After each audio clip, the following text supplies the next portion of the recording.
Pero syempre, yung mga gamot nyo, first aid kit, ayan ito, yung mga first aid kit, yung mga ganyan. And ihahabol ko lang pala, especially yung mga damit, ayan, ilalagay ko siya dito sa ganitong klase, yung mga vacuum na mga plastics, mga bags, ganyan, para compress na compress siya. So, ayan, kung meron kang ganito, malaking tulong yun. Kasi ito, actually, hindi ko na ito binili ngayon, kasi dati pa ako meron mga ganito, for travel purposes sana. Ayan, pero naisip ko na malaking tulong to, lalo na kailangan natin ng malaking space sa ating go bag. And hindi naman nga sa pagiging paranoid, pero feeling ko papunta na doon. Hindi, kasi si mama hindi siya marunong lumangoy. So, dati ko pa ito binili, actually 2022 or 2023. Kita niyo ba? Bumili ako ng life jacket. Yes, bumili ako. Tatlo din to. Yan.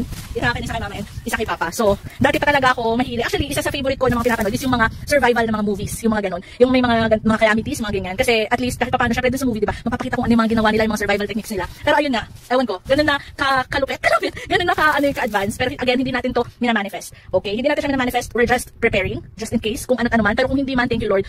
Mas maigi ng hindi, 'di ba? Pero kung sakali man na dumating yung ganung klase ng scenario, ganung event, at least ready tayo, 'di ba? Kasi yun nga, yung inaano ko na concern ko talaga, hindi talaga kasi marunong si mamang lumangoy, so mapapanik siya. Kaya sabi ko kailangan ganun. O 'di ba? Tsaka ako or si papa, kahit marunong kami ng mga lumangoy kahit paano, syempre pag naunahan ka ng pagpapanik, 'di ba? So isa yun sa factor. So yan, bumili na din ako ng life vest. So kung kayo, ewan ko kung ganung level na din ba kayo, pero ayan, yun lang, share ko lang. Bahala na kayong i-judge ko, bahala kayo, wala akong pakialam.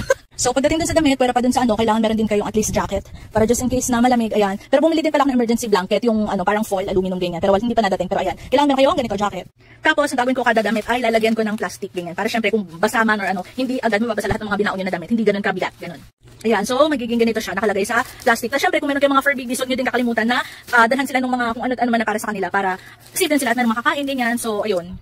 And one more thing, yung mga bibit-bitin nyo na damit is kahit pa paano sana yung hindi ganun kabigat. So halimbawa, kung meron kayong leggings, ganyan, mag-leggings na kayo, huwag na kayong mag-shorts na mga maong, ganyan, mag-leggings, okay na lang. Okay na din yun, para sakali mabasa, mabilis, matuyo. Yung mga ganun, mga dry fit, ganyan, so okay yung mga ganun. Kasi sabi din dun sa napanood ko, ang go bag talaga is dapat, ideally siya ay magaan lang. Kasi kung ano naman, diba, anytime pwede mo siya bitbitin, kung kailangan yung umakyat ng puno, ganyan, hindi siya ganun kabigat. So titingnan natin, sana hindi ganun kabigat yung madala natin. Actually, hindi lang siya yung mga pangsako na yung pang lindol, pang tsunami, or kung ano man. O diba, halimbawa lang, kunyari, masunugan, wag naman, o diba, at least meron kayong mga ready na. Meron doon na, syempre, yung mga mahahalaga ninyo mga documents. So, umorder din ako nung plastic, ano man tawag doon, basta yung ziplock na para sa documents, hindi pa siya nadating, so hindi ko pa mapapakita sa inyo, pero i-secure nyo lang din nyo. Meron din ako nakita na kailangan meron din kayo mga pictures nung mga, nung families nyo, lalo na yung mga kasama ninyo, tapos sa likod nun ay nakasulat yung mga details nila, like anong age, kung anong pagkakakilanlan, may nunal sa ganito, ganyan, bahala na kayo, para kapag kunyari magkahiwa-hiwalay kayo, hindi kayo mahihirapan na, nakita nyo po ba yung matangkad na maputi na ganito na ganyan, so ipapakita nyo lang picture nyo, tapos nandun na ibang details, so diba? Basta yun, so sobrang dami nang nakasulat dito, hindi pa nga kumpleto yung nandito sa akin, pero at least yung mga importante, kahit pa paano ay meron ako. Tubig, meron ako doon nabili, na ang binili ko is yung Pocari Sweat na 2 liters, para tig-isa din kami noon, tatlo noon, para kung sakali man, diba, meron kami tig-isa. Basta laging tig-isa kaming lahat para kung magkahiwa-hiwalay, lahat safe, lahat may chance na mag-survive, ganun.